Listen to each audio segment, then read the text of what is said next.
Hi students, welcome to Competitive Cracker. എൻ്റെ പേര് അർജുൻ. നമ്മൾ ഇന്ന് വന്നിട്ടുള്ളത് നെറ്റ് മാനേജ്മെൻറ്റുമായി ബന്ധപ്പെട്ട പ്രീവിയസ് ഇയർ ക്വസ്റ്റ്യൻസ് ഡിസ്കസ് ചെയ്യാനായിട്ടാണ്. നമ്മൾ കഴിഞ്ഞൊരു 3 കൊല്ലത്തിനുള്ളിൽ വന്നിട്ടുള്ള നെറ്റ് മാനേജ്മെൻറ്റിലെ പ്രധാനപ്പെട്ട ചില ക്വസ്റ്റ്യൻസ് അത് ആവർത്തിച്ച് വരാൻ സാധ്യതയുള്ള ക്വസ്റ്റ്യൻസ് ആണ്. അപ്പോൾ ആ ക്വസ്റ്റ്യൻസ് മനസ്സിലാക്കുകയും അതുമായി ബന്ധപ്പെട്ട കൺസെപ്റ്റുകൾ ഡിസ്കസ് ചെയ്യുക എന്നുള്ളതാണ് നമ്മൾ ഇന്നത്തെ വീഡിയോൻ്റെ ഉദ്ദേശം. സോ നേരെ നമുക്ക് വീഡിയോയിലേക്ക് പോവാം.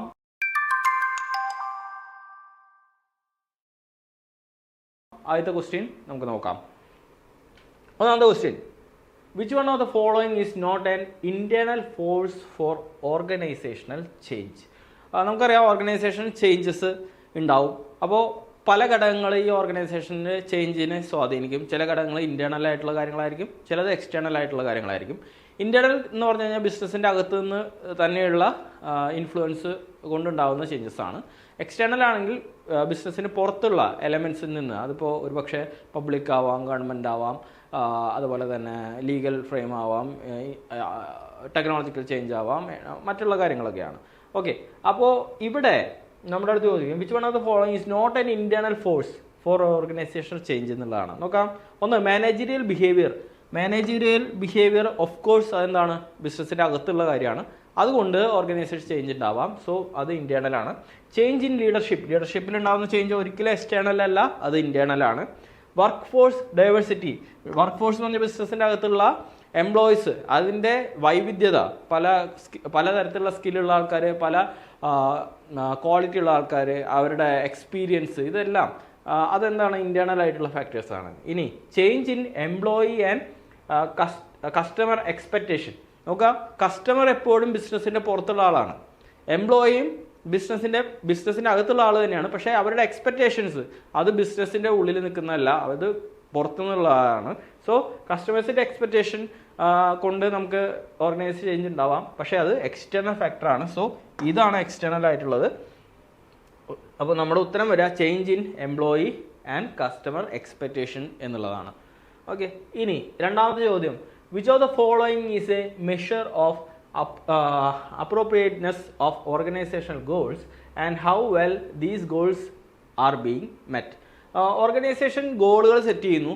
ആ സെറ്റ് ചെയ്ത ഗോളുകൾ എത്ര നന്നായി അവർ ഫുൾഫിൽ ചെയ്തിട്ടുണ്ട്, അച്ചീവ് ചെയ്തിട്ടുണ്ട് എന്ന് അറിയുന്നത് താഴെ പറയുന്നത് ഏത് നോക്കിയിട്ടാണ് എന്നുള്ളതാണ്.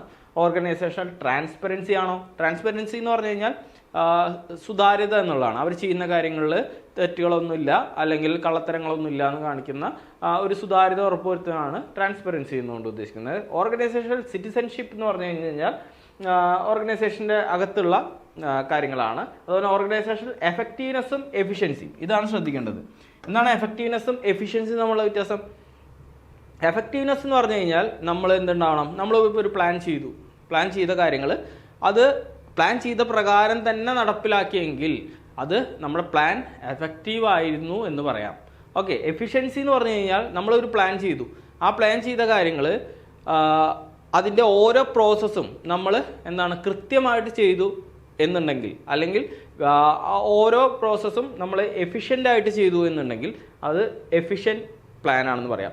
പക്ഷേ ഒരു പ്ലാൻ ചെയ്യുന്നത് ഒരു ഒബ്ജക്റ്റീവ് അച്ചീവ് ചെയ്യാൻ വേണ്ടിയിട്ടായിരിക്കും. ആ ഒബ്ജക്റ്റീവ് അച്ചീവ് ചെയ്താൽ മാത്രമാണ് ആ പ്ലാൻ എഫക്റ്റീവ് ആണെന്ന് പറയാനായിട്ട് പറ്റുള്ളൂ.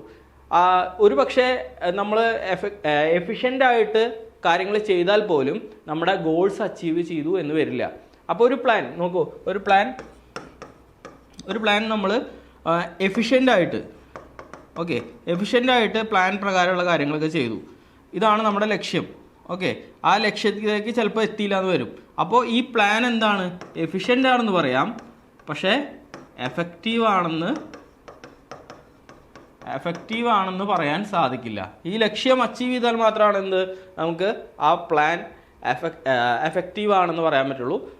പക്ഷേ എഫിഷ്യൻ്റ് ആണെന്ന് പറയാൻ അതിലുള്ള പ്ലാൻ പ്രകാരമുള്ള കാര്യങ്ങൾ കൃത്യസമയത്ത് ചെയ്താൽ മതിയാവും. അതുപോലെ തന്നെ ഓർഗനൈസേഷൻ എഫക്റ്റീവ് ആണെന്ന് പറയുന്നത് എപ്പോഴാണ്? ഓർഗനൈസേഷണൽ ഗോൾസ് അച്ചീവ് ചെയ്യുന്ന സമയത്താണ്. ഇവിടെ ചോദിച്ചിരിക്കുന്നത് എന്താണ്, organisation goals and how well these goals been met.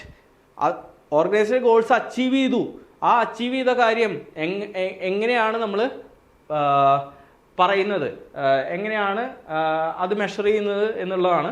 അത് ഓർഗനൈസേഷണൽ എഫക്റ്റീവ്നെസ് വെച്ചാണ്, എഫിഷ്യൻസി വെച്ച് അല്ല. അത് ശ്രദ്ധിക്കേണ്ട ഒരു വിഷയമാണ്. ഓക്കെ, അപ്പോൾ ഓപ്ഷൻ സി ആണ് നമ്മുടെ ശരിയായിട്ടുള്ള ഉത്തരം. ഇനി അടുത്തൊരു ചോദ്യം, from the view point of stock ഹോൾഡേഴ്സിന്റെ വ്യൂ പോയിന്റ് ആണ്. സ്റ്റോക്ക് ഹോൾഡേഴ്സ് ആരാണ്? സ്റ്റോക്ക് ഹോൾഡേഴ്സ് എന്ന് പറഞ്ഞാൽ ഷെയർ ഹോൾഡേഴ്സ് ആണ്. Okay, which of the following relationship is the least significant? താഴെ പറയുന്നതിൽ ഏത് റിലേഷൻഷിപ്പാണ് അവർക്ക് പ്രാധാന്യം കുറഞ്ഞിട്ടുള്ള റിലേഷൻഷിപ്പ് എന്നാണ് ചോദിച്ചിട്ടുള്ളത്. The return on asset is consistently of higher than the industrial average. അതായത് ബിസിനസ്സിൻ്റെ അസറ്റിൽ നിന്നുള്ള റിട്ടേൺ ഇൻഡസ്ട്രിയൽ ആവറേജിനേക്കാൾ ഹൈ ആയിട്ട് നിൽക്കുക. അത് ഷെയർ ഹോൾഡേഴ്സിനെ സംബന്ധിച്ചിടത്തോളം വളരെ സന്തോഷം ഉണ്ടാക്കുന്ന കാര്യമാണ്. അതായത് ബിസിനസ്സിൻ്റെ അസറ്റിൽ നിന്നും റിട്ടേൺ ഉണ്ടാവുന്നുണ്ട് ബിസിനസ്സിന്, അത് ഇൻഡസ്ട്രിയിലെ മറ്റ് ബിസിനസ്സിൻ്റെ ആവറേജിനേക്കാൾ കൂടുതലാണ്. അപ്പോൾ നമ്മുടെ ബിസിനസ്സിന് അസറ്റിൽ നിന്ന് ഒരുപാട് റിട്ടേൺ ഉണ്ടാവുന്നുണ്ട്. ആ റിട്ടേൺ ഉണ്ടാവുന്നത് ബിസിനസ്സിൻ്റെ പ്രോഫിറ്റായിട്ട് മാറും. ആ പ്രോഫിറ്റ് ആർക്കാണ് വരുന്നത്? ഫൈനലി ഷെയർ ഹോൾഡേഴ്സിനാണ് വരുന്നത്. സോ ആ കാര്യം എന്തായാലും ഇൻട്രസ്റ്റഡ് ആണ് ആര്? സ്റ്റോക്ക് ഹോൾഡർ അതിനെപ്പറ്റി ഇൻട്രസ്റ്റഡ് ആണ്. പിന്നെ the return on equity has increase in each of the past 5 year.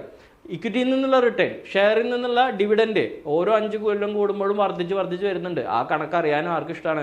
Share ഹോൾഡേഴ്സിന് ഇഷ്ടമാണ്, സ്വാഭാവികമായിട്ട്.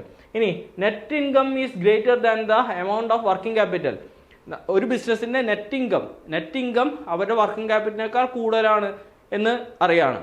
ഇത് ഷെയർ ഹോൾഡേഴ്സിന് അറിയേണ്ട കാര്യമില്ല. വർക്കിംഗ് ക്യാപിറ്റൽ എന്ന് പറഞ്ഞു കഴിഞ്ഞാൽ ഒരു ബിസിനസ്സിന്റെ ഡേ ടു ഡേ എക്സ്പെൻസിന് ആവശ്യമായിട്ടുള്ള ക്യാപിറ്റലാണ്. ആ ക്യാപിറ്റൽ കൈകാര്യം ചെയ്യുന്നതും അതിനെപ്പറ്റി കൺസേൺ ആവുന്നതും ആ ബിസിനസ് നടത്തിക്കൊണ്ട് പോകുന്ന മാനേജ്മെന്റിനാണ് വർക്കിംഗ് ക്യാപിറ്റൽ എത്രയുണ്ട്, അത് കുറവാണോ കൂടുതലാണോ, അതെങ്ങനെ വിനിയോഗിക്കണം എന്നുള്ള കാര്യങ്ങൾക്ക് തീരുമാനിക്കുന്നതും അതിൽ നിന്ന് അവരെന്തുണ്ടാക്കുന്നതും നെറ്റ് റിട്ടേൺസ് ഉണ്ടാക്കുന്നതും. ഇത് ബിസിനസ്സിന്റെ അകത്ത് നടക്കുന്ന ഒരു കാര്യമാണ്. അതുകൊണ്ട് അത് ആർക്കും അറിയേണ്ട ആവശ്യമില്ല, ഷെയർ ഹോൾഡേഴ്സിന് അറിയേണ്ട കാര്യമില്ല. കാരണം ഇത് അൾട്ടിമേറ്റ്ലി അവരിലേക്ക് എത്തുന്നില്ല. മറ്റേതാണ് അവരിലേക്ക് ഡയറക്റ്റ് എത്തുന്നത്. അസറ്റിൽ നിന്നുള്ള റിട്ടേൺ, ഷെയറിൽ നിന്നുള്ള റിട്ടേൺ ഒക്കെ ഷെയർ ഹോൾഡേഴ്സിന് ഡയറക്റ്റ് എഫക്ട് ചെയ്യുന്നതാണ്. സോ ഇത് അവർക്ക് അത്ര കൺസേൺ ആയിട്ടുള്ള കാര്യം അല്ല. ഇനി the return of asset is greater than the rate of interest being paid to the lenders. അപ്പോൾ നമ്മുടെ അസറ്റിൽ നിന്നുള്ള റിട്ടേൺ നമ്മൾ കടം വാങ്ങിയിട്ടുള്ള ആൾക്കാർക്ക് കൊടുക്കുന്ന ഇൻട്രസ്റ്റിനേക്കാൾ കൂടുതലാണ്. അതായത് നമ്മൾ ഡെപ്റ്റ് വാങ്ങിയത് 10 രൂപ നോക്കിയാൽ എക്സാമ്പിൾ, നമുക്ക് അസറ്റിൽ നിന്നുള്ള റിട്ടേൺ 15 രൂപ കിട്ടുന്നുണ്ട്. ഓക്കെ, അപ്പോൾ നമുക്ക് ആ 5 രൂപ നമുക്ക് പ്രോഫിറ്റ് കിട്ടുന്നുണ്ട്. അതറിയാനായിട്ട് ആഗ്രഹമുണ്ട്? നമ്മുടെ ഷെയർ ഹോൾഡേഴ്സിന് ആഗ്രഹമുണ്ട്. സോ ഇതിൽ നമ്മുടെ ശരിയായിട്ടുള്ള ഉത്തരം ഓപ്ഷൻ സി മാത്രമാണ്. സ്റ്റോക്ക് ഹോൾഡേഴ്സിന് ലീസ്റ്റ് സിഗ്നിഫിക്കൻ്റ് ആയിട്ടുള്ളത്. ബാക്കിയെല്ലാം വളരെ സിഗ്നിഫിക്കൻ്റ് ആണ്. നമുക്കറിയാം നമ്മുടെ എക്സാംസ് വരാൻ പോവാണ് അടുത്ത മാസം.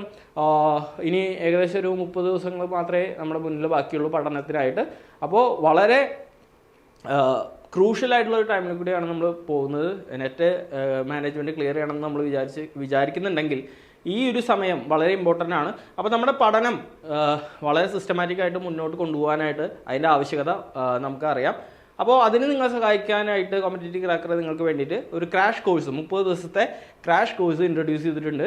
ആ ക്രാഷ് കോഴ്സിൽ പങ്കെടുക്കുകയാണെങ്കിൽ നിങ്ങൾക്ക് ഈ പഠനം നിങ്ങൾക്ക് വളരെ എളുപ്പത്തിലാക്കാൻ സാധിക്കും. നിങ്ങൾ ടൈം സേവ് ചെയ്യാനായിട്ട് ഈ കോഴ്സ് നിങ്ങളെ സഹായിക്കും. കാരണം നമ്മുടെ കോഴ്സിൽ സിസ്റ്റമാറ്റിക് ആയിട്ട് എന്തൊക്കെ പഠിക്കണം, എന്ന് പഠിക്കണം, എപ്പോൾ പഠിക്കണം എന്നുള്ള കാര്യങ്ങൾ വളരെ ഷെഡ്യൂൾ ചെയ്തിട്ടുള്ള ഒരു കോഴ്സാണ്. അതുപോലെ തന്നെ നമ്മുടെ സിലബസ് ബേസ് ചെയ്തുകൊണ്ട് സിലബസിലെ ഏറ്റവും ഇമ്പോർട്ടൻ്റ് ആയിട്ടുള്ള എല്ലാ ടോപ്പിക്കുകളെ പറ്റിയുള്ള റെക്കോർഡഡ് വീഡിയോസും ഓൾറെഡി അവൈലബിൾ ആണ്. അതുകൂടാതെ തന്നെ സിലബസ് ബേസ് ചെയ്തുകൊണ്ട് ഡെയിലി ലൈവ് ക്ലാസ്സസും ഉണ്ടായിരിക്കുന്നതാണ്. അതുപോലെ തന്നെ PDF നോട്ട്സ് നമുക്ക് അവൈലബിൾ ആണ്. അതുപോലെ നമുക്ക് ഡൗട്ട് ക്ലിയറിംഗ് സെഷൻസ് ഉണ്ടായിരിക്കും ടീച്ചേഴ്സായിട്ട്. അതുപോലെ നിങ്ങൾക്ക് വാട്സപ്പ് ഗ്രൂപ്പ് ഉണ്ട്. അതിൽ നിങ്ങൾക്ക് ഡൗട്ടുകൾ ഇടുകയാണെങ്കിൽ അപ്പോൾ തന്നെ നമുക്ക് ക്ലിയർ ചെയ്യാവുന്ന രീതിയിൽ ടീച്ചേഴ്സും ആ ഗ്രൂപ്പിലുണ്ട്, നിങ്ങൾക്ക് ഡൗട്ടുകൾ ക്ലിയർ ചെയ്യാൻ. അങ്ങനെ ഈ 30 ദിവസം വളരെ ശക്തമായിട്ട് നമ്മുടെ പഠനം മുന്നോട്ട് കൊണ്ടുപോകാൻ ഈ കോഴ്സ് നിങ്ങളെ സഹായിക്കും. അതുകൊണ്ട് ഇൻട്രസ്റ്റഡ് ആയിട്ടുള്ള ആൾക്കാർ, നമ്മുടെ ഒരുമിച്ച് പഠിക്കാനായിട്ട് നെറ്റ് മാനേജ്മെൻറ്റ് ക്രാക്ക് ചെയ്യാൻ ആഗ്രഹിക്കുന്ന ആൾക്കാർ നമ്മുടെ കോഴ്സിൽ ജോയിൻ ചെയ്യുക. നമ്മുടെ കോഴ്സിനെ പറ്റിയുള്ള പൂർണ്ണ വിവരങ്ങൾ അറിയാനായിട്ട് നമ്മുടെ ഈ മുകളിൽ കാണുന്ന നമ്പറിൽ നിങ്ങൾക്ക് കോൺടാക്ട് ചെയ്യാം. 9778826292 എന്നുള്ള നമ്പർ. ഈ നമ്പറിൽ വിളിക്കുകയോ അല്ലെങ്കിൽ വാട്സപ്പിലൂടെ മെസ്സേജ് അയക്കുകയോ ചെയ്ത് കഴിഞ്ഞാൽ നമ്മുടെ കോഴ്സിനെ പറ്റിയുള്ള പൂർണ്ണ വിവരം നിങ്ങൾക്ക് അറിയാനായിട്ട് സാധിക്കും. അപ്പോൾ ഇൻട്രസ്റ്റഡ് ആയിട്ടുള്ള ആൾക്കാർ നമ്മുടെ കോഴ്സിനെ പറ്റി അന്വേഷിക്കും. ഓക്കെ, അപ്പോൾ നമുക്ക് അടുത്ത ചോദ്യത്തിലേക്ക് പോവാം. 4ാമത്തെ ചോദ്യം, which of the following is not a base of product related segmentation. താഴെ പറയുന്ന ഏതാണ് ഒരു ബേസ് അല്ലാത്തത്? Not a base of product related segmentation base അല്ലാത്തത് ഏതാണെന്ന് ചോദിച്ചിട്ടുള്ളത്. ഒന്ന് consumption of the product, loyalty of the product, decision criteria of product evaluation, product use situation. ഇതിൽ സി ആണ് ഇതിൽ ശരിയായിട്ടുള്ള ഉത്തരം. കാരണം ഇതിനെ ബേസ് ചെയ്തുകൊണ്ടല്ല സെഗ്മെൻറ്റേഷൻ നടക്കുന്നത്. പ്രൊഡക്റ്റിൻ്റെ കൺസംഷൻ അത് ബേസ്ഡാണ്. ഒരു കസ്റ്റമർക്ക് പ്രൊഡക്റ്റിനോടുള്ള ലോയൽറ്റി അത് ബേസ്ഡ് ആണ്. പ്രൊഡക്റ്റ് യൂസ് സിറ്റുവേഷൻ, ഏത് സിറ്റുവേഷനിലാണ് പ്രൊഡക്റ്റ് യൂസ് ചെയ്യുന്നത് അതിനും ബേസ് ചെയ്തുകൊണ്ടും സെഗ്മെൻറ്റേഷൻ നടക്കും. പക്ഷേ product evaluation, decision criteria for product evaluation എന്നുള്ളത് it is not a base of product related segmentation. So നമുക്ക് സി ആണ് അതിൽ ശരിയായിട്ടുള്ള ഉത്തരം എന്ന് പറയുന്നത്. സി അതിൽ നമുക്ക് ഉപയോഗിക്കേണ്ട ആവശ്യം വരുന്നില്ല. ഇനി അഞ്ചാമത്തെ ചോദ്യം നോക്കാം. Which one of the following statement is true for type 2 error? Type 1 എററും ടൈപ്പ് 2 എററും എപ്പോഴും എല്ലാ പരീക്ഷയ്ക്കും എന്തായാലും ചോദിക്കുന്ന ഒരു ടോപ്പിക്കാണ്, റിസർച്ചുമായി ബന്ധപ്പെട്ട ടോപ്പിക്കാണ്. നമുക്കറിയാം എറേഴ്സ്, റിസർച്ചിൽ വരുന്ന എറേഴ്സാണ്. ഹൈപ്പോസിസ് ടെസ്റ്റ് ചെയ്യുന്ന സമയത്ത് ഉണ്ടാകുന്ന 2 എറേഴ്സിനെ പറ്റിയാണ് നമ്മൾ പഠിക്കേണ്ടത്. ഒന്ന് ടൈപ്പ് 1 എററാണ്, രണ്ട് ടൈപ്പ് 2 എററാണ്. ഹൈപ്പോസിസ് എന്താണ് ഉണ്ടാകുന്നത്? ഇവിടെ ശരിയായിട്ടുള്ള ഒരു ഹൈപ്പോസിസ്, ഓക്കെ, ഹൈപ്പോസിസ് ശരിയായ ഒരു ഹൈപ്പോസിസിനെ നമ്മൾ റിജക്റ്റ് ചെയ്യുകയാണെങ്കിൽ ഉണ്ടാകുന്ന എററാണ്. നമുക്ക് ഒന്ന് ഇവിടെ മാർക്ക് ചെയ്തേക്കാം. ശരിയായിട്ടുള്ള ഒരു ഹൈപ്പോസിസ് റിജക്റ്റ് ചെയ്യാണ്, ഓക്കെ, അപ്പോൾ ഉണ്ടാകുന്ന എററാണ് എന്ത്? Type 1 error. ഓക്കെ, ഇനി തെറ്റായിട്ടുള്ള ഒരു ഹൈപ്പോസിസ് ആക്സെപ്റ്റ് ചെയ്യാണ്, അപ്പോൾ ഉണ്ടാകുന്ന എററാണ് ടൈപ്പ് 2 എറർ. ഓക്കെ, ഇവിടെ എഴുതാം ടൈപ്പ് എറർ. ഓക്കെ, അങ്ങനെയാണെങ്കിൽ ഇവിടെ എന്തായിരിക്കും ഉത്തരം? ടൈപ്പ് 2 എന്ന് പറഞ്ഞാൽ എന്താണ്? Accepting and incorrect hypothesis. Incorrect ആയിട്ടുള്ള ഹൈപ്പോത്തിസിനെ നമ്മൾ ആക്സെപ്റ്റ് ചെയ്യുകയാണെങ്കിൽ അത് ടൈപ്പ് 2 എററാണ്. കറക്റ്റ് ആയിട്ടുള്ള ഒരു ഹൈപ്പോത്തിസിനെ നമ്മൾ റിജക്റ്റ് ചെയ്യുകയാണെങ്കിൽ അത് ടൈപ്പ് 1 എററാണ്. ഇത് തെറ്റരുത്, ഒരിക്കലും തെറ്റരുത്. അപ്പോൾ ഉത്തരം ഓപ്ഷൻ ബി ആണ് നമ്മുടെ വരിക. എല്ലാവരും പഠിച്ചു വെക്കണം, ഒരു മാർക്ക് നിങ്ങൾക്ക് ഉറപ്പാണ്. ആ ടൈപ്പ് 1ഉം ടൈപ്പ് 2ഉം പഠിക്കണം. പിന്നെ അതുപോലെ ലെവൽ ഓഫ് സിഗ്നിഫിക്കൻറ്റ് എന്താണെന്ന് പഠിക്കണം. അതുപോലെ തന്നെ ലെവൽ ഓഫ് കോൺഫിഡൻസ് എന്താണെന്ന് പഠിക്കണം. എന്താണെന്ന് ഞാൻ പറയുന്നില്ല, നിങ്ങൾ അന്വേഷിക്കുക. ഓക്കെ, ഇനി അടുത്ത് 6ാമത്തെ ചോദ്യമാണ്. Udyam assist platform developed by the SIDBI. SIDBI എന്താണ്? Small industrial development bank of ഇന്ത്യയാണ് സിഡ്ബി എന്ന് പറയുന്നത്. അത് IDBIയുടെ ഒരു സബ്സിഡറിയാണ്. ഇൻഡസ്ട്രിയൽ ഡെവലപ്മെൻറ്റ് ബാങ്ക് ഓഫ് ഇന്ത്യയുടെ സബ്സിഡറിയാണ് സിഡ്ബി എന്ന് പറയുന്നത്. ചെറുകിട വ്യവസായങ്ങളെ സഹായിക്കാൻ, ഫിനാൻഷ്യലി സഹായിക്കാൻ വേണ്ടിയിട്ടുള്ള സ്ഥാപനമാണ്, ഗവൺമെൻറ്റിൻ്റെ സ്ഥാപനമാണ് SIDBI. Cater to which of the following enterprises? താഴെ പറയുന്ന ഏത് എൻ്റർപ്രൈസസിനെയാണ് ഉദ്യം അസിസ്റ്റ് പ്ലാറ്റ്ഫോം സഹായിക്കുന്നത്? നോക്കുക, ഉദ്യം പ്ലാറ്റ്ഫോം എന്തിനു വേണ്ടിയാണ്? MSMEസിനെ രജിസ്റ്റർ ചെയ്യാൻ വേണ്ടിയിട്ടാണ്. അതും ഇൻഫോർമൽ ആയിട്ടുള്ള MSMEs, അതായത് ചെറുകിട, ഇപ്പോൾ നമ്മുടെ ചെറിയ കുടിൽ വ്യവസായങ്ങൾ അല്ലെങ്കിൽ ചെറിയ കടകൾ, അങ്ങനെയുള്ള സ്ഥാപനങ്ങൾ, ഒരാൾ മാത്രം നടക്കുന്ന കടകൾ, അല്ലെങ്കിൽ നമ്മുടെ കുടിൽ വ്യവസായം പോയി ചെയ്യുന്ന ചെറിയ ചെറിയ ബിസിനസ്സുകൾ, ഇതൊക്കെ ഇൻഫോർമൽ ആയിട്ടുള്ള ബിസിനസ്സുകളാണ്. ഇവയൊക്കെ രജിസ്റ്റർ ചെയ്യാനായിട്ട് ഇവരൊക്കെ MSMEയിൽ പെടുന്നവരാണ്, അതായത് മൈക്രോ സ്മോൾ മീഡിയം എൻ്റർപ്രൈസിൽ പെടുന്നവരാണ്. അപ്പോൾ ഇവരെ ഒരു പബ്ലിക് പ്ലാറ്റ്ഫോമിലേക്ക് വരുത്തണം, MSME കാറ്റഗറിയിൽ കൊണ്ടുവരണം, അവർക്ക് വേണ്ട ഫിനാൻഷ്യൽ അസിസ്റ്റൻറ്റ് സഹായങ്ങൾ കൊടുക്കണം എന്നുള്ളത് കൊണ്ടും അവർക്ക് രജിസ്റ്റർ ചെയ്യാനായിട്ടുള്ള ഒരു പ്ലാറ്റ്ഫോമാണ് ഈ ഉദ്യം പ്ലാറ്റ്ഫോം എന്ന് പറയുന്നത്, ഉദ്യം അസിസ്റ്റ് പ്ലാറ്റ്ഫോം എന്ന് പറയുന്നത്. അതിൽ ആർക്കൊക്കെയാണ് രജിസ്റ്റർ ചെയ്യാൻ പറ്റുക? Small enterprises, medium enterprises, export oriented enterprises, informal micro enterprise. ഇതാണ് ശരിയായിട്ടുള്ള ഉത്തരം. അതായത് ഇൻഫോർമൽ ആയിട്ടുള്ള മൈക്രോ എൻ്റർപ്രൈസസിനാണ് ഏത് ഉദ്യം അസിസ്റ്റ് പ്ലാറ്റ്ഫോം പ്രൊവൈഡ് ചെയ്തിട്ടുള്ളത്. ഓക്കെ, അപ്പോൾ ഉത്തരം ഓപ്ഷൻ ഡി ആണ് വരിക. ഇനി 7ാമത്തെ ഒരു ചോദ്യം നോക്കാം. Sequence the innovation adoption process that consists of 5 stages. Which ഇന്നോവേഷനുമായി ബന്ധപ്പെട്ടാണ് ഇന്നോവേഷൻ അഡോപ്ഷൻ, പുതിയ ഇന്നോവേഷൻ അഡോപ്റ്റ് ചെയ്യുന്ന പ്രോസസ്സിനെ പറ്റിയാണ് ചോദ്യം. 5 സ്റ്റേജസ് ഉണ്ട്. ആ സ്റ്റേജസിനെ അറേഞ്ച് ചെയ്യാനായിട്ടാണ് പറഞ്ഞിട്ടുള്ളത്. ഇവിടെ സ്റ്റേജസ് കൊടുത്തിട്ടുണ്ട്. ഏതൊക്കെയാണ്? Consumer tries the innovation, consumer undertakes a mental trial of the innovation, consumer decide to use the innovation repeatedly, consumer become interested in the innovation product, consumer get aware about the existence of the innovations. അപ്പോൾ ഏതായിരിക്കും അതിൻ്റെ വരുന്നുണ്ടാവുക? ആദ്യം എന്താണ് customer ചെയ്യേണ്ടത്?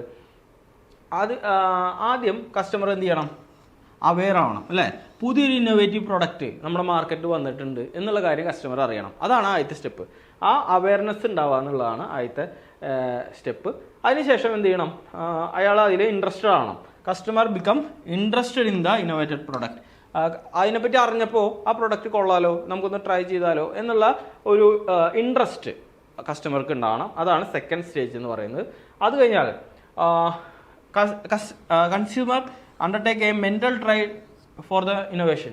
അപ്പോൾ try ചെയ്താലോ എന്നുള്ളൊരു ചിന്ത വരികയും ആ പ്രൊഡക്റ്റ് ട്രൈ ചെയ്യുന്നതായിട്ട് അവരൊരു മാനസികമായിട്ട് അതിന് തയ്യാറെടുക്കുന്നു. അതാണ് മൂന്നാമത്തെ സ്റ്റേജ് എന്ന് പറയുന്നത്. അത് കഴിഞ്ഞാൽ കൺസ്യൂമർ എന്ത് ചെയ്യുന്നു?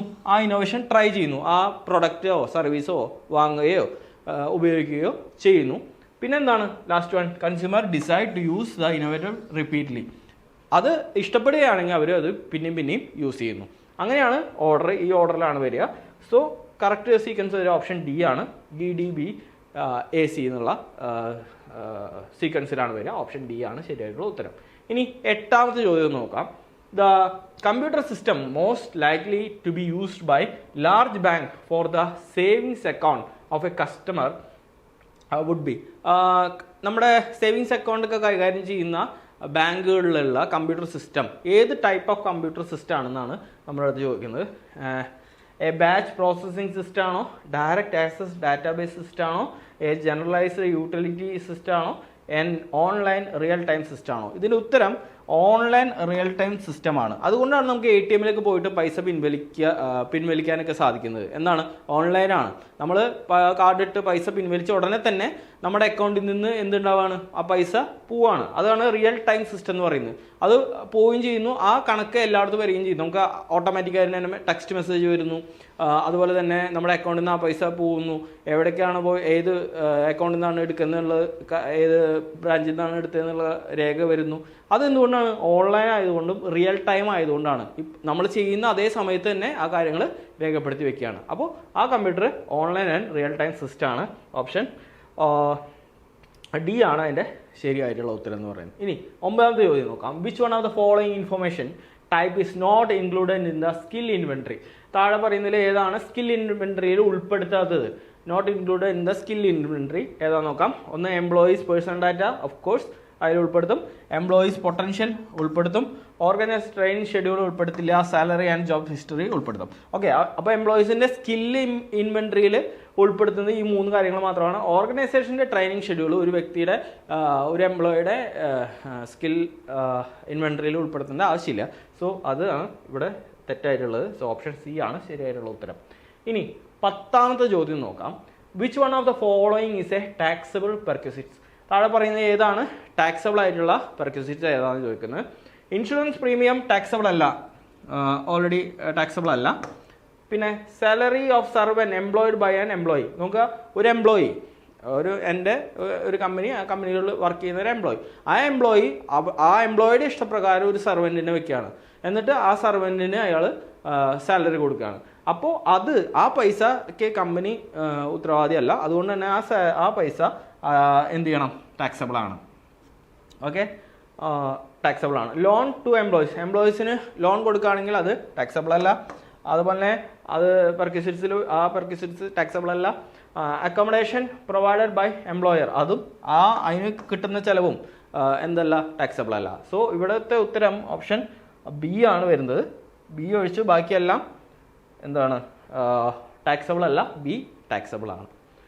ഓക്കെ, ഇനി 11ാമത്തെ ചോദ്യം നോക്കാം. The steps involve in development of A project are given below. ഒരു പ്രൊജക്റ്റ് ഡെവലപ്പ് ചെയ്യാനായിട്ടുള്ള സ്റ്റെപ്പുകൾ നമ്മൾ താഴെ കൊടുത്തിട്ടുണ്ട്. Arrange dum proper sequence. അതിനെ പ്രോപ്പർ സീക്വൻസിൽ അറേഞ്ച് ചെയ്യാനായിട്ടാണ് നമ്മുടെ അടുത്ത് പറഞ്ഞിട്ടുള്ളത്. നമുക്ക് നോക്കാം എങ്ങനെ അറേഞ്ച് ചെയ്യാന്നുള്ളത്. ഇവിടെ കുറച്ച് ഓപ്ഷൻസ് കൊടുത്തിട്ടുണ്ട്. Selection of business idea for the detail analysis, competing ideas, project installation and initiation, feasibility analysis, identification of investment opportunity, arrangement of financing. അപ്പോൾ ആദ്യം ചെയ്യേണ്ടത് എന്താ? ആദ്യം വരേണ്ടത് എന്താണ്? Identification of investment opportunity. നമുക്ക് ഇൻവെസ്റ്റ് ചെയ്യാനായിട്ടുള്ള ഒരു സാഹചര്യം അല്ലെങ്കിൽ ഒരു ഓപ്പർച്യൂണിറ്റി ഉണ്ട് എന്ന് മനസ്സിലാക്കലാണ് ആദ്യത്തെ സ്റ്റേജ്. ഇനി അത് മനസ്സിലാക്കി കഴിഞ്ഞാൽ എന്താണ്? A selection of business idea for the detail analysis from the competing ideas. അപ്പോൾ നമ്മൾ ഇൻവെസ്റ്റ് ചെയ്യാനായിട്ട് ഇൻവെസ്റ്റിംഗ് ഓപ്പർച്യൂണിറ്റി ഒരു ഏരിയ അല്ലെങ്കിൽ ഒരു ഫീൽഡ് നമുക്ക് മനസ്സിലായി, ആ ഓപ്പർച്യൂണിറ്റി മനസ്സിലാക്കിക്കൊണ്ട് നമ്മൾ എന്ത് ചെയ്യാണ്, ഒരു ബിസിനസ് ഐഡിയ ഏറ്റവും എഫക്റ്റീവായിട്ടുള്ള ഒരു ബിസിനസ് ഐഡിയ സെലക്ട് ചെയ്യലാണ് രണ്ടാമത്തെ സ്റ്റേജ് എന്ന് പറയുന്നത്. അത് കഴിഞ്ഞാലോ ഫീസിബിലിറ്റി അനാലിസിസ് ആണ്. അതായത് ഈ ഐഡിയ നടപ്പിലാവോ, ഈ ഐഡിയ പ്രാവർത്തികമാകാൻ പറ്റുമോ, ഫീസിബിൾ ആണോ എന്നുള്ളത് പരിശോധിക്കലാണ്. അത് കഴിഞ്ഞാൽ നമുക്ക് പറ്റുന്ന അറേഞ്ച്മെന്റ് ഫോർ ഫിനാൻസിങ്. ഈ ഐഡിയ ഫീസിബിൾ ആണെങ്കിൽ അതിനാവശ്യമായിട്ടുള്ള ഫണ്ട്, ഫിനാൻസ് എവിടെ നിന്നാണ്, ബാങ്കിൽ നിന്ന് വേണോ, ഷെയർ ഇഷ്യൂ ചെയ്ത് വേണോ, അതല്ല മറ്റ് സ്പോൺസേഴ്സ് വെക്കണോ, അതൊക്കെ വെച്ചുകൊണ്ട് നമ്മൾ എന്ത് ചെയ്യണം, അത് തീരുമാനിക്കുന്നു. ഇനി അവസാനത്തെയാണ് എന്ത്, project installation and initiation. Project install ചെയ്യുന്നു, അതുപോലെ തന്നെ ഇനീഷ്യേറ്റ് ചെയ്യുന്നു. ഓക്കെ, അപ്പോൾ ഇതാണ് അതിൻ്റെ ഓർഡർ വരിക. സോ ഓർഡർ ഏതായിരിക്കും, ഓപ്ഷൻ എ ആണ് അതിൻ്റെ കറക്റ്റ് ആയിട്ടുള്ള സീക്വൻസ് എന്ന് പറയുന്നത്. ഓക്കെ, ഇനി അടുത്തൊരു ചോദ്യം, 12ാമത്തെ ചോദ്യമാണ്. നോക്കാം. Which one of the following principles of management states that for a group of activities having the same objective there should be one head and one plan. ഒരു മാനേജ്മെന്റ് പ്രിൻസിപ്പിൾസിനെ പറ്റി ആണ് ഇവിടെ പറയുന്നത്. നമുക്കറിയാം ഫയോളുടെ 14 പ്രിൻസിപ്പിൾസ് ഓഫ് മാനേജ്മെന്റ് നമ്മൾ പഠിച്ചിട്ടുണ്ട്. അതുപോലെ scientific മാനേജ്മെന്റിനെ പറ്റി ടൈലറിന്റെ പഠിച്ചിട്ടുണ്ട്. അങ്ങനെ ഒരുപാട് മാനേജ്മെന്റ് പ്രിൻസിപ്പിൾസ് ഉണ്ട്. ഇതിൽ നമ്മുടെ അടുത്ത് പറയുന്നത് there should be one head and one plan. One head and one plan. Okay, ഇതിൻ്റെ അർത്ഥം എന്താ, ഒരു എംപ്ലോയിനെ കൺട്രോൾ ചെയ്യാനായിട്ട് ഒരു ഹെഡും ഒരു പ്ലാനേ ഉണ്ടാവാൻ പാടുള്ളൂ. അപ്പോൾ എംപ്ലോയിക്ക് ഒരു സ്ഥലത്ത് നിന്ന് മാത്രമേ നിർദ്ദേശം കിട്ടാൻ പാടുള്ളൂ. ആ നിർദ്ദേശത്തിനനുസരിച്ച്, ആ പ്ലാനിനനുസരിച്ച് മാത്രമേ എംപ്ലോയി പ്രവർത്തിക്കാൻ പാടുള്ളൂ. ഒരുപാട് ആൾക്കാരിൽ നിന്ന് എന്തുണ്ടാവാൻ പാടില്ല, അയാൾക്ക് നിർദ്ദേശങ്ങൾ കിട്ടാൻ പാടില്ല. അങ്ങനെ കിട്ടിക്കഴിഞ്ഞാൽ എന്തുണ്ടാവും, അയാൾ കൺഫ്യൂസ്ഡ് ആവും, അയാളുടെ വർക്കിൽ മിസ്റ്റേക്സ് ഉണ്ടാവും. സോ ഇവിടെ ഒരാളിൽ നിന്ന് മാത്രം കമാൻഡ് സ്വീകരിക്കുന്ന ഇതിനെ, അല്ലെങ്കിൽ ഒരാളിൽ നിന്ന് മാത്രം കമാൻഡ് സ്വീകരിക്കുന്നതിനെ ഏത് മാനേജ്മെന്റ് പ്രിൻസിപ്പിളാണ് അത് ഉൾപ്പെടുന്നത് എന്നുള്ളതാണ്. യൂണിറ്റി ഓഫ് കമാൻഡ് ആണോ, ഡിവിഷൻ ഓഫ് വർക്ക് ആണോ, യൂണിറ്റി ഓഫ് ഡയറക്ഷൻ ആണോ, സെൻട്രലൈസേഷൻ ആണോ? അത് യൂണിറ്റി ഓഫ് ഡയറക്ഷൻ ആണ്. കാരണം അയാളാണ് പറഞ്ഞു കൊടുക്കുന്നത്. ഇവിടെ ചോദിക്കുന്നത് എന്താ, should be one head and one plan. Plan എന്ന് പറഞ്ഞാൽ എന്താണ് ചെയ്യേണ്ടത് എന്നുള്ളതിൻ്റെ മുൻകൂട്ടി പറയലാണ് പ്ലാൻ. അപ്പോൾ ഒരാളെ കമാൻഡ് ചെയ്യാൻ ഉണ്ടാവാൻ പാടുള്ളൂ, ഒരു പ്ലാനേ ഉണ്ടാവാൻ പാടുള്ളൂ. അപ്പോൾ ഒരു ആളെ കമാൻഡ് ചെയ്യാൻ പാടുള്ളൂ. വൺ ഹെഡ് മാത്രമാണെങ്കിൽ നമുക്ക് യൂണിറ്റി ഓഫ് കമാൻഡ് പറയാം. One head and one plan എന്ന് പറയുമ്പോൾ യൂണിറ്റി ഓഫ് കമാൻഡ് ചെയ്യാൻ ഒരാളെ ഉണ്ടാവാൻ പാടുള്ളൂ, യൂണിറ്റി ഓഫ് ഡയറക്ഷൻ ഉണ്ടാവണം. യൂണിറ്റി ഓഫ് ഡയറക്ഷൻ എന്ന് പറഞ്ഞു കഴിഞ്ഞാൽ അയാൾക്ക് എന്താണ് ചെയ്യേണ്ടത് എന്നുള്ളത് പറഞ്ഞു കൊടുക്കണം. ആ പറഞ്ഞു കൊടുക്കുന്നത് ഒരേ ഒരു പ്ലാനേ ആവാൻ പാടുള്ളൂ, ഒരേ ആൾ തന്നെ അത് പറയാൻ പാടുള്ളൂ. അതുകൊണ്ട് യൂണിറ്റി ഓഫ് ഡയറക്ഷൻ ആണ് നമ്മുടെ ഇവിടുത്തെ ശരിയായിട്ടുള്ള ഉത്തരം. ഇത് യൂണിറ്റി ഓഫ് കമാൻഡായിട്ട് തെറ്റാൻ സാധ്യതയുണ്ട്. അതുകൊണ്ടാണ് ഈ ചോദ്യം എടുത്തതും അത് പറയാൻ കാരണം. ഓക്കെ, അപ്പോൾ ഇത്രയും ക്വസ്റ്റ്യൻസ് ആണ് നമ്മൾ ഇന്നത്തെ വീഡിയോയിൽ ഡിസ്കസ് ചെയ്യുന്നത്. വളരെ ഇമ്പോർട്ടൻ്റ് ആയിട്ടുള്ള ക്വസ്റ്റ്യൻസ് ആയിരുന്നു. അപ്പോൾ എല്ലാവരും മാനേജ്മെൻറ്റുമായി ബന്ധപ്പെട്ട previous year question papers work out ചെയ്യുക. കൂടുതൽ ക്വസ്റ്റ്യൻസ് ചെയ്താൽ മാത്രമേ നമുക്ക് പരീക്ഷയിൽ ഇത്തരത്തിലുള്ള ക്വസ്റ്റ്യൻസിനെ ഫേസ് ചെയ്യാനായിട്ട് സാധിക്കുള്ളൂ. അപ്പോൾ പഠനം ശക്തമായിട്ട് മുന്നോട്ട് കൊണ്ടുപോകുക. മറ്റൊരു വീഡിയോ ആയിട്ട് നമുക്ക് ഇനിയും കാണാം. ഇത്തരത്തിലുള്ള വീഡിയോസ് നിങ്ങൾക്ക് ഇഷ്ടപ്പെടുകയാണെങ്കിൽ നമ്മുടെ ചാനൽ ഒന്ന് സബ്സ്ക്രൈബ് ചെയ്യുക. നമ്മുടെ വീഡിയോയ്ക്ക് ലൈക്ക് ചെയ്യാൻ മറക്കണ്ട, കൂട്ടുകാർക്ക് ഷെയർ ചെയ്യാനും മറക്കണ്ട. അടുത്തൊരു വീഡിയോ ആയിട്ട് ഇനിയും കാണാം. Thank you.